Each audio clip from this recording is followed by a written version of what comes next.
የሚገርም ነገር ያው የናሳ ቱርክ ትምህርት ቤት የሚባል አለ እዚህ ሳርቤጋ ለእንደሱ ልጆች ወስጄ ትምህርት ቤት ላይ በየአመቱ እያቀረብኩኝ ልጆች በተግባር አሳውን ይማሩበታል። በገንዳ አድርጌ ይዤ ውሃ ውስጥ አድርጌ ኦክሲጅን እያረኩኝ አስተማሪዎቹ አሳን በተግባር ልጆቻቸውን አውጥተው እዛው ግቢ ውስጥ ያስተምራሉ አለ። በውል መሰረት ሰርተፍኬት ሁሉ ሰጥተውኛል። በአፋቸው የሚይዙ አሳዎች አሉ። ተቃዳ ጫጩታቸውን ልክ እንደዚህ ታረግ ይሄ እንቁላል መኖር ነው የምታውቀው። እዚህ ውስጥ ይሄ ያብጣል። ቻው ሴት ነች። ይሄው እዚህ ጋር አላት ሪፕሮዳክቲቭ ኦርጋኖች ሴቶች ናቸው። እንደዚህ ሴቶች ቀያዩ ማህፀን አላቸው። ማህፀን ኦኬ። ሴት አሳ በዚህ ይለያል። ይሄው እዚህ ጋር ይለያል። ሰርፕራይዚንግ። ሰላም ቤተሰቦችና ተመልካቾች፣ ከቪዲዮ እነዚህንና ሌሎች እያዝናኑ የሚያስተምሩ ጠቃሚ ቁም ነገሮችን ታገኛላችሁ። እንደተለመደው ሰብስክራይብ፣ ላይክ እና ሼር ማድረግ እንዳይረሱ። ጠቃሚ ወይንም አስተማሪ ሐሳብ፣ አስተያየት ወይንም ጥያቄም ካሉት ይላኩልኝ። አሁን በቀጥታ ወደ ዛሬው ጉዳያችን እንገባለን። ያው እኛ በባህላችን ሲጀመር ቡና ምንድነው ጥቁር ወተት ተብሎ ነው የሚታወቀው እንደ ኢትዮጵያ። በነገርከን መረጃም ቡና፣ ሾርባ በተጨማሪ የሚያስፈልግ ነገር እዚህ አሁን ወጣ ብሎ ስለሆነ የትኛውም ነገር እዚህ መጥፋት የለበትም። እንዳልከው ወተት ጀምረሃል፣ ጥሩ ነው። በቅርቡ እንደገና መተን ወተት እርጎም ቢሆን ትኩስ ወተትም ቢሆን እንደምናገኝ ተስፋ እናደርጋለን። በዚሁ ልክ ማስፋት አሁን የጀበና ቡና ኢዚ ነው እንደምትሰራ ተስፋ አደርጋለሁ። ኦሬዲ ሊበላ ነው። እዚህ ጋር እንቁላላቸውን እንቁላል መኖር ነው የምታውቀው። እዚህ ጋር እንዳለ ላንቀው ላይ ኦኬ። በምንድን ነው የምታውቀው? እዚህ ውስጥ ይሄ ያብጣል እንቁላል ሲኖር ኦኬ። ካበተ እንቁላል አለ። ቆይ ካበተ ነው ግን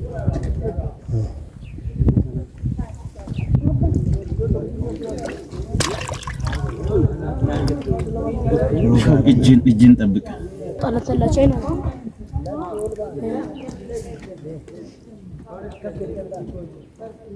አለ እንቁላል አየሁ። ኋላ ምኑ ጋስቲ ኋላ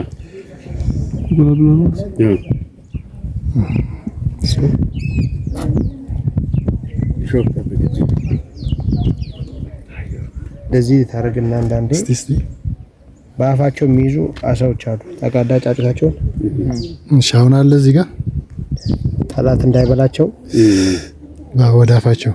ከዛ እንደዚህ አድርገህ ከፈለክ አንዳንዴ ሲኖር አፋቸው እንደዚህ አድርገህ ታራግፋቸው ይወድቃል ማለት ነው ሲራገፍ። ልክ እንደዚህ ታረግ ይሄው እንቁላል ጫጩት ቢኖር እዚህ ውስጥ ይወጣል፣ ራሱ ይወጣ ነበር። ፕሮቴክት ሊያደርጉ እንደዚህ ይይዛሉ። እንደዚህ ታረገው አብረት ይይዛቸዋል። ጠላት ሊያጠቃቸው ሲመጡ ወደ አፋቸው ያመጣል፣ ወደ አፋቸው ያስገባል። የሚገርም የተፈጥሮ እውቀት ነው። የአንድ ወር አሳ ነች። ቻው አንተ ወደ ውሃ መግባት አለበት። አትያዝም እንት እቺ አሁን አንድ ወር ነች። ይሄ ነው እንግዲህ አድጎ አንጣው እስኪ ይሄ ነው እንግዲህ የሚያድገው። አድጎ ወደዚህ ይቀየራል። አንሳው እንደዚህ አነሳ። የሚገርም በስንት ወር እዛ ጋር ይደርሳል? ይሄ አሁን እስከ 6 ወር 5 ወር ይሄዳል። ቻው ሴት ነች። እዚህ ጋርም ታውቃለህ። በምንድን ነው የምታውቀው? ይሄው እዚህ ጋር አላት ሪፕሮዳክቲቭ ኦርጋኖች ሴቶች ናቸው። እንደዚህ ሴቶች ቀያዩ ማህፀን አላቸው። ማህፀን ኦኬ። ሴት አሳ በዚህ ይለያል። ይሄው እዚህ ጋር ይለያል። ሰርፕራይዚንግ። በሁለት ነገር እዚህ ጋርና እዛ ላንቃው ላይ ላንቃውና በዚህ ትለያለ። እርጉዝ እንቁላል ምናምን ሲኖራቸው ሆዳቸው ይሄ ይገፋል፣ በደንብ እዚህ ጋር ያብጣል። ኦኬ። ሴቶቹ ቶሎ አድጉም ወደ እንቁላልነት ስለሚሄዱ እድገት አመጡም እንደ ወንዱ ማለት ነው። ወንዱ ነው ቶሎ የሚያድገው። እንግዲህ ይሄ እና ይሄ ደግሞ ጠላት የሚከላከሉበት ነው። ይሄ ሾኩ ምንም አይነት ነገር ሲመጣ በዚህ ነው የሚከላከሉት። በጣም ይገርማል። አሁን ብለቃት ትሄዳለች። ችግር በቃ አያት ላይፍ ይጀምራል። ጀመረች። አሁን ስለቃት ደግሞ እዛ ትሄዳለች። ይኸው ያት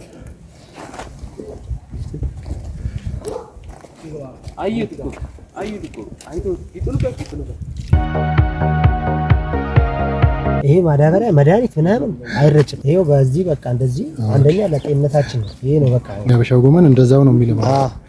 ኦኬ በጣም ልዩ ደስ የሚል ኦርጋኒክ ሆነ ጎመን ነው። ኦርጋኒክ የሆነ ይሄ ባለፈው አፈር ሲሞላ ነበር። አሁን ትልቅ ለውጥ አለው በጣም። አሁን ይሄ በረሃ ነበረ። በረሃ የነበረ ቦታ ነው። እንግዲህ እንደምታየው አንደኛ የአሳውን ውሃ ነው የምንጠቀመው። የአሳ ውሃ ለአታክልቱ ማዳበሪያ ነው። ትክክል። የማይገኝ ማዳበሪያ ነው። ተጨማሪ ነገር ምን አለው? የከብቶች ፍግ አለ፣ የዶሮቹ አለ። ቀጥታ ደግሞ የአሳው ደግሞ ማዳበሪያ ነው። አዎ እዚህ ላይ ይጨመራል። አሳ አትክልቱ አለ። ትክክል። ከአሳው ውሃ ጋር ይመጋገባል። የዶሮ ኩስ አለ። ዙኩኒ ማለት ይሄ ነው። ዙኩኒ ይሄ ነው። እሺ ነው ኦርጋኒክ ኑሮ በዘዴ ጾም በውዳዴ የታማ በስሎንኩኝ ያንን ዝኩኒውን፣ ቃሪያውን፣ ጎመኑን በመሸጥ የተሻለ የሆነ የተጠቀምኩት ነገር ነበረ። በሰዓቱ ያስኩት ገንዘብ ነበረ። ሙዝ አፕልም አለ። ብዙ አፕል ተክላል። አፕሉ በጣም ይዟል። በጣም አሪፍ ይዟል። ሳር ነው የበሉት፣ ቅጠላ ቅጠል ነው የበሉት። እዚህ እንደሌላው የተለያየ መኖ ምናምን አይሰጥም። ከዚሁ መኖ ኦርጋኒክ ነው የሚባሉት። ቅጠላ ቅጠል ነው የበሉት፣ ሳር ምናምን። ይሄ ደግሞ ለከብቶች ውሃ መጠጫ ነው። ይሄ ነው መርካቶ ይሄ ነው። በራሴ መኪና ለላሞቹ ማለት ነው። አዎ ይሄ ይሰነጠቅና ምን ይደረጋል? ይሄ ለሁለት ይሰነጠቃል። ኦኬ ገበቴ ይሆናል ማለት ነው። ገበቴ ይሆናል። እዚህ ጋር ምን ይሆናል? እዚህ ጋር ማሰሪያ ሰርቻለሁ። ለከብቶቹ ማሰሪያ። አዎ እዚህ ጋር ማሰሪያ አለ። እዚህ ጋር ይደረደራል። ይሄኛው በርሜሉ እየተቀጣጠለ መኖ እሱ ላይ 5 ከብት 4 ከብት አለ። ውሃ ደግሞ ለማጠጫ ሁለት ቦታ ተቆርጧል። እንደዚህ ሁለት ቦታ ተቆርጠና ውሃ ትሞላለህ። እዚህ እና እዛ ትሞላለህ። ሁለት ቦታ ላይ እየተንቀሳቀሱ ይጠጣሉ። ገንዳ አሰራም። በዚህ ነው የሚበሉት የሚጠጡት። በዚህ ነው በቃ ገንዳ አሰራም። ቤቱ እንደምታየው ሰፊ ነው። በዚህ ጋር አየር እንዲገባ አድርጊያለሁ። አየር ግድ ነው። በዚህ በኩል እቺ አሁን ለወደፊቱ አሁን ጊዜያዊ ነች። ለወደፊቱ ደግሞ የዘመነ ቤት ይሰራል። መስፋቱ ስለማይቀር ሲወልዱ ምናምን ይሄ የመኖ ቤት ይሆናል። ኦኬ መኖ ምናምን ነገር ሲመጣ ለመኖ ማጠራቀሚያ ይሆናል። ላሞቹ ቀጥታ ወደ ተዘዋዋሪ ያው እየጨመሩ ስለሚሄዱ ቁጥራቸው በጣም ለዛ አሪፍ ሀሳብ ነው። ባለፈው እንደውም ነግረኛል፣ ፈጠነ በጣም። አዎ ከዚህ በፊት መተህ በሰራው ቪዲዮ ያው ከብቶች አስገብቼ እዚህ ቦታ ላይ እርጎ አቀርባለሁ ብዬ ቃል ገብተህ ነበር። ኦልሞስት ከ70% በላይ ይዳል። አሁን በዚህ ሳምንት ይገባሉ። ሰኞ ማክሰኞ ከብቶቹ ገብቶ እዚህ ጋር ይታሰራሉ። በጣም አሪፍ እናያለን። እሱ ነው። አዎ ይሄ ደግሞ የግመል ቤት ነው። ግመል ምንድን ነው የሚጠቅመው? ለምንድን ነው እሱ ግመል? ግመል ያው እዚህ መናፈሻ ውስጥ ሰዎች ለተለያዩ ፕሮግራም ይፈልጓቸዋል። ልጆች መጥተው ይዝናኑባቸዋል። ፈረስ ይጋለባል እዚህ መናፈሻ ውስጥ፣ ግመልም ይጋለባል። ለመናፈሻዎች ምናምን እንደዚህ እያደረኩ ሰራባቸዋል። አወጥተዋል የሉም? አሁን ወደ ስራ ሄደዋል። ፕሮግራም አላቸው። ቅዳሜና እሑድ ያው ብዙ ጊዜ ያው እንግዶች ስለሚገኙ በየቦታው መዝናኛ ቦታዎች ላይ እሑድና ቅዳሜ ይወጣሉ ወደ ስራ። ድርጅታችን እየሰፋ ነው። በጣም ትልቅ ትምህርት ቤት፣ ትልቅ ሎጅ ነው ማየት ነው የምንፈልገው።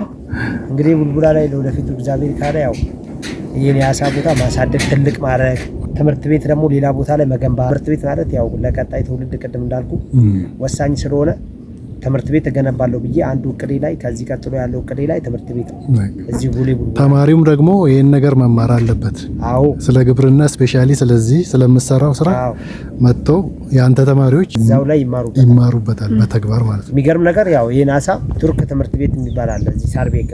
ለእንደሱ ልጆች ወስጄ ትምህርት ቤት ላይ በየአመቱ እያቀረብኩኝ ልጆች በተግባር አሳውን ይማሩበታል። በገንዳ አድርጌ ይዤ ውሃ ውስጥ አድርጌ ኦክሲጅን እያረኩኝ አስተማሪዎቹ በተግባር አሳን በተግባር ልጆቻቸውን አውጥተው እዛው ግቢ ውስጥ ያስተምራሉ። በየአመቱ እየወሰድኩኝ እንደዛ እያረኩ ነው ያሉት። ውል አለኝ። በውል መሰረት ሰርተፍኬት ሁሉ ሰጥተውኛል። በጣም ደስ ይላል። እንዴት ነው? ቢያንስ ወደ 7-8 ሰው አሁን እዚህ ጋር ስራ ይሰራል። ቋሚ ሰራተኛ አለ። ቋሚ ናቸው። አሳም ያስቀምጡ። ይበልት አለ፣ መጠብስ አለች፣ አስተናጋጅ አለ፣ በቃ አለ። አሁን ደግሞ ከፍቶቹ ደግሞ ሲገቡ ደግሞ ሌላ ተጨማሪ ወደ 5 ሰው ይፈልጋል። እኔ አንድ ቃል ምገባለኝ ምን እንደሆነ ታውቃለህ? አይናለ ከአባቴ ጓሮ ያመጣሁት አንድ ቀይ ሙዝ አለ የሚገርም። እሺ እሱን ችግኝ አንድ ይዤ ልመጣ ትተክላለህ። ደስ ነው የሚለው። አሪፍ ነው በጣም በጣም ቀይ ሙዝ የምን ሀገር ሙዝ? ይሄ ቦታ የዛሬ 10 ዓመት ነው የኔ አፈር ያጠራቀምኩት 11 ዓመት ይሆነዋል ይሄ ቦታ ማለት ነው አፈሩን እዚህ ያመጣው እና ምን ሆነ ቡና ወደ 200 እግር ነበር የተከልኩት ቡናው ምን ሆነ ሚዳቋ አለች አቮካዶ ወደ 150 እግር ቡና 200 ሚዳቋ እየመጣች እየበላች አስቸገረች ኦኬ ሎሚ ብርቱካኑ እዚህ ጋር ሎሚ አለ እንት እንደበላች ነው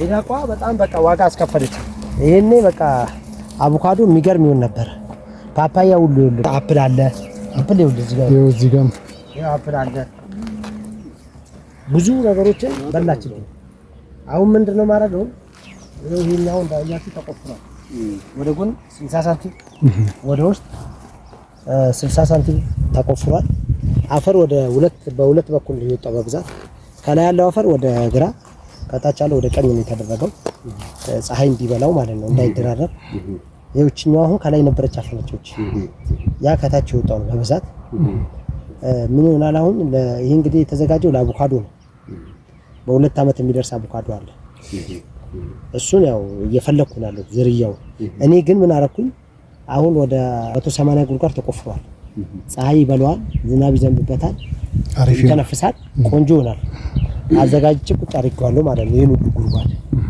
ይመጣል ይገባል እንደ በፊቱ እቺ ሚዳቋ ትበላለች ተብሎ ስጋት ያለበት ቦታ አሁን እየታጠረ ነው አንድ አመት ስተት ትወስዳለህ ከስተት ትማራለህ ዙሪያው ድብን ይደረግና ይታጠርና ችግኙ ይመጣና ዘንድሮውን ይተከላል ለመጣው አመት ምን ይሆናል ያ አካባቢ ግሪን ሆኖ ነው የምታዩት ከዛ ምንድነው ቡናዎቹ ጥላ ያገኛሉ ካሉና ከስርም ሌላ ቡና የሚተከልበት ሚስ ይፈጠራል ማለት ነው 5 ሜትር ላይ የተቆፈረው ለአቮካዶ ማለት ነው ቡናውን በመሃል እንተክለዋለን ጥሩ ነው እኔ አሁን ምንድነው ትንሽ እኔ ልጨምር የፈለኩትን አሁን ገብተበታል ኦሬዲ ሰርከምፍራንስ ይፈልጋል አሁን ማንጎ አቮካዶ ብርቱካን ሎሚ የአንዱ ተክል ዙሪያ 5 ሜትር ይፈልጋል ለምን በጣም ኮንጀስትድ ከሆነ በሁሉም ዳይሬክሽን ፍሬ አታገኝም በሁሉም አቅጣጫ አየርም ንፋስም ብርሃንም ማግኘት አለበት ራሱን በራሱ ላይ የሚሸፋፈን ከሆነ ፀሐይ ብርሃንና አየር በበቂ ሁኔታ የሚያገኘው ብቻ ነው ፍሬ የሚይዝልኝ ነገር ግን አሁን ባልኮ መሰረት 5 ሜትር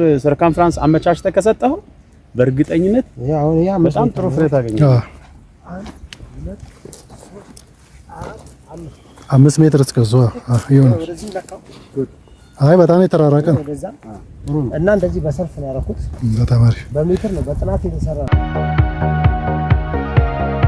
ያው ጉብኝታችን እዚህ ቦታ ላይ ደርሷል እሺ ይሄንን የአሳ እርባታ ስጀምር ይሄን ወንዝ ተማምኜ ነበር የጀመርኩት ኦኬ የሚገርም ነገር ይሄ ወንዝ በሰዓቱ እጅግ በጣም ንጹህ በጣም ጽዱ ወንዝ ኦኬ አንደኛ ደረጃ በቃ ነጮች መጥተው የሚጎበኙት ነጮች መጥተው ወንዝ ዳርቻ ላይ ጫማቸውን አውልቆ ምናምን እግራቸው ውስጥ አድርገው የሚቀመጡበት ወንዝ ነበር እኔ አሁን ከዚህ ከ7 አመት ወደዚህ ይሄ ወንዝ እንደምታዩ ከለሩን ኬሚካል እየለቀቁበት ኦኬ ተበክሏል ያልሄድኩበት ቢሮ የለም ምክንያቱም እንዲቀርብ ስለምፈልግ ማለት ነው በየቢሮ ትላልቅ ቢሮዎች ድረስ ሁሉ ሄጄ አመልክቻለሁ ይሄ ነገር መቆም አለበት በሚለው ማለት ለምን እኔ ብቻ አይደለም ከዚህ በታች ብዙ ገበሬዎች አሉ ከፍቶቻቸው የሚጠጡት ይሄንን ነው እረኞችም አሉ ይሄን ነገር ይጠቀማሉ ይሄ ነገር ምንድነው ቀጥታ ኬሚካል እየመጣ ያለው ይሄ ከለገዳዲ ወንዝ የሚመጣ ከግድቡ የሚመጣው ለአዲስ አበባ ህዝብ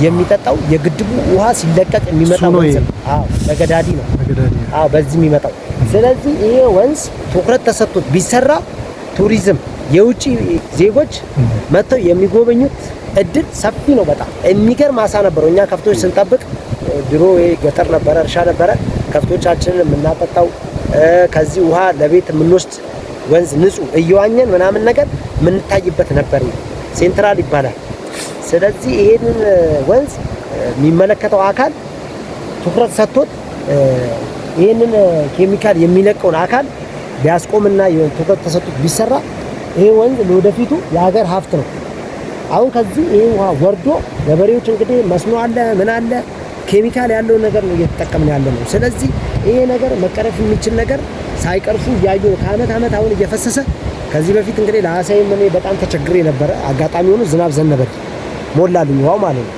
ይሄ ግን ከአመት አመት ይኸው አይጠፋም እንደምታዩት ማየት ማመን ነው ቻሌ እንግዲህ በዚህ ዙሪያ አንተ እርግጠኛ ነኝ ሌላ ጊዜ መጣ በዚህ ላይ በደንብ በሰፊው ተሰራበታለህ ብዬ እጠብቃለሁ። ከሌላ ወንዞች አለ የሚባል አዲስ አበባ ውስጥ ትልቅ ወንዛችን ይሄ ነው። ሴንትራል አንደኛ ዙሪያው ላይ ጫካ ነው፣ ግራቀኝ ማለት ነው። ዝም ብለህ አሁን በዚህ መንገድ ምናምን ቢሰራና የእንቅስቃሴ ምናምን ወኬ ምናምን ቢሰራ የሚገርም ወንዝ ነው። በቃ ድንጋዩን ይኸው ውበት ነው። አሸዋ ምናምን አለው፣ ልክ እንደ ውጭ ሀገሩ አሸዋ ምናምን አለው። ሰዎች መጥቶ ምናምን እየዋኙ ምናምን ራቁታቸው የሚቀመጡበት አሸዋ አለው እና ቢጸዳ አሸዋው የሚገርም ነገር ንጹህ፣ በቃ ንጹህ ጤፍ ነው የሚመስለው ብታይ እና ትኩረት ተሰጥቶት እንዲሰራ ላለው አደራ። ዙሪያውንም ደግሞ ስታየው የሁሉ ማዶ ቢለማውን ተፈጥሮ ራሱ በጣም ያምራል ከአንተ ፋርም ጋር ተዳምሮ ማለት ነው በጣም። ስለዚህ አይ ቲንክ አሁን መንግስት ያየውም ይመስለኛል የሚያዩትም ይመስለኛል። የሚገርም ነገር ይሄንን ኬሚካል ከዚህ ተነስቼ በእግሬ ወንዙን ይዤ ሄድኩኝ። የሚኩራ ክፍለ ከተማ ገባው። ግን ቦታው ከለሚ ክፍለ ከተማ ወደዛ ንጹህ ነው። ኦኬ ከዛ ወደዚህ መነሻው የሆነ ከሰፈሩ የሆነ አለ የሚወጣ ከሆነ ኢንዱስትሪ አካባቢ ጉግል ሺት ላይ ራሱ ጉግል ላይ ገብተህ እዚህ ቦታ ላይ ጉግል ላይ ገብተህ ብታየው ጉግል ራሱ ይመራል። የቱ ጋር እንደቆሸሸ ያሳያል። የሆነ የሌላው ግሪን ነገር ነው የሚያምር ነው። እስከየት እንደቆሸሸ ቁጭ ብለህ ታየዋለህ እና ማፕ ላይ ሁሉ አይተነው ልኬላቸዋል ለሚመለከታቸው አካሎች። ስለዚህ የሀገር ሀብት ስለሆነ ትኩረት ሰጥተው ቢሰሩበት ይሄ ሀገር ሀብት ነው። ነገም እዚህ ጋር ብቻ ሳይሆን ዳውን ስትሪምም ወደታችም ሙሉ በቃ ካቃቂ አልፎ የሚገርም ነገር ኦሮሚያ ውስጥ ይሄ ወንዝ ተከትለ ሄደ ሸለቅ ወንዝ ምናምን ብትሄድና ብታየው ንጹህ ነው። ይኸው ለሊናይ ነው በጣም እኔ መነሻውን ምንድነው የቱ ጋር ነው የሚቆሽሸው የሚለውን ሳላ አላወራምና ወደ ኦሮሚያ ሲገባ ውሃው ንጹህ ነው። አሁንም እንደ ድሮ ነው አዲስ አበባ። ለምን ወንዞቹ ዳርና ዳር እርሻ ነው መኖሪያ ቤቶች የሉ፣ ፋብሪካ የለ፣ ንጹህ ነው። ወደዛ ያለው የቱ ጋር እንደሆነ ይታወቃል። ስለዚህ ይህን ነገር ትኩረት ሰጥተው ያስቆሙት የተሻለ ነገር የተሻለ ገቢ የሚያመጣ ወንዝ ዳርቻ ነው። አሪፍ ነው። የሚመለከተው አካል ከሰማ የኛና ሀሳብ ወደ አክሽን እንዲወስደው እንጠይቃለን። እኛም እንደዛ ቢሆን ጥሩ የኔም አቋም ነው። ወይን መተከል ያለበት ቆጥ ነገር ተሰርቶለት የሚሄድበት ሀረግ ነው። እንትኑ ሀረግ ነክ ስለሆነ ዙሪያ ላይ አርገህ ቅድም ላልካት ምንድናት እቺ ሚዳቋ የምትበላው እሷ እንዳትበላ ከለላ አድርገህ ከአጥሩ በውስጥ በኩል አርገህ እንደ ጥላ ነገር ቢሰራለት ሞር ብዙ ፍሬ የመያዝ አቅም ያለው ነው። ይሄ ወይን እኔ አሁን እንዲሁ በአትክልትነቱን እያየው ምንድነው ነጭ ወይን ነው። አይ ቲንክ ነጭ ወይን መሆኑን እንዲሁ እኛም ስለምንሰራበት ነጭ ወይን ነው። ይሄ በዚህ መልክ እንትን እንዲል መሀል አሁን የተከልካቸው እሱን አድቫይዝ አላደርግም። አሁን ስለ አትክልቶች ስናወራ ወይኑ ዳር ላይ መውጣት አለበት። ሌላው ዛፍ ግን ወደ ውስጥ መግባት አለበት። ሌላው ዛፍ በሚፈጥረው ጥላ ደግሞ ቡና በጥሩ ሁኔታ ጥላ አግኝቶ ጥሩ ፍሬ ጥሩ ቅጠል ባይዘው የቡና ቅጠል እኛ ብዙ ጊዜ አንጠቀምም። እጅግ በጣም ጥሩ የሆነ ባህላዊ ሻያችን እኛ አካባቢ አሁን ብትሄድ ያለ ጨው ያለ ስኳር ኖርማሊ ተጠጣለ። ቴስቱን ራሱ ታውቃለህ። የቡና ቅጠል እኛ እናውቅም። ወደ ሐረር ወደ ድሬዳዋ መስመር ደግሞ ቁጥ ይሉታል፣ ሌላ ቦታም ኦጃ ይሉታል።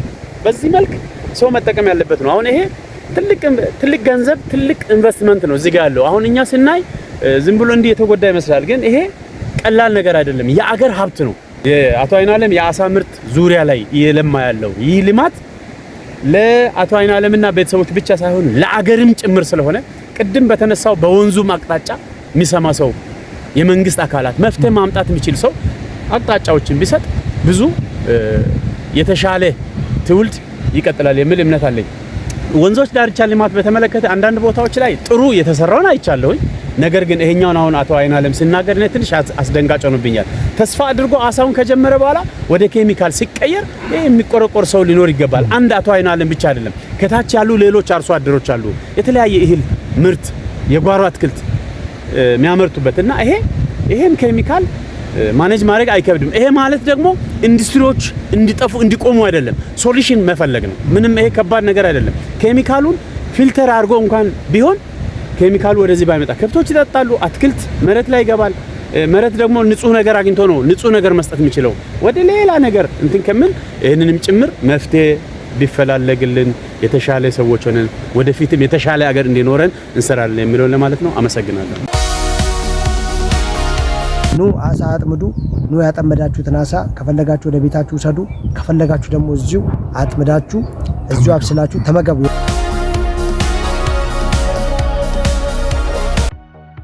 የግብርና ስራ የአሳ እርባታን ጨምሮ በተቀናጀ መልኩ ቢሰራ ይበልጥ ውጤታማ ያደርገናል። ከጉብኝቱም ይህን ቁም ነገር ተምረናል ብዬ አምናለሁ።